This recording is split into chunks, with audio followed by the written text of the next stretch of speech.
Open up the paths of attraction, mother of salutation, cleansing spirit that cleans me inside and out. The maker of brass does not pollute the waters. We are entitled to wear the crown that awakens all pleasures. We're entitled to wear the crown that awakens all pleasures. We're entitled to wear the crown that awakens all pleasures. Spirit of the earth that roams freely, Ashe, Ashe, Olodumare. Yeah, yeah, Ashun. Goddess with a fanciful crown made of peacock feathers. Goddess of the river. Okuda Bada is reference to the sound of sea waves mightily big.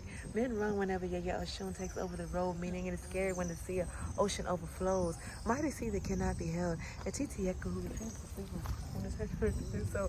Oh, mother, you that help us a child with any day. The wise that never sleeps. She who lives with wisdom that gives out from the same. Yaya Oshun, you are noted for pebbles. You to bury your money in the sand. Yaya Oshun, please give me my own money, meaning open up my luck. Do not bury my money in the sand. Do not, yeah, Oshun, please do not bury give me my own money, meaning make me rich and wealthy. Do not bury my money in the sand, meaning open up my luck, meaning open up our luck, open up our luck.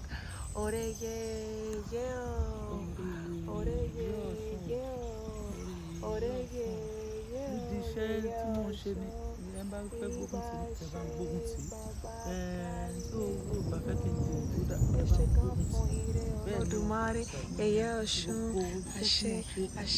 We thank you, Iya. We thank you, Mother. Thank you in all your many manifestations. Pray for your continued guidance and protection over our lives, the lives of our loved ones, our family, and our friends, the loves of our Omo, our Wo, Atia, our Fa. Ashe, yo. Please do not deny us any of the blessings. Grant us unlimited blessings. And Ashe is sanctioned by Olodumare for you to give to us. And we thank you immensely. Ashe, Ashe, Ashe Olodumare in the name of Arumila, Para Aboni Regun.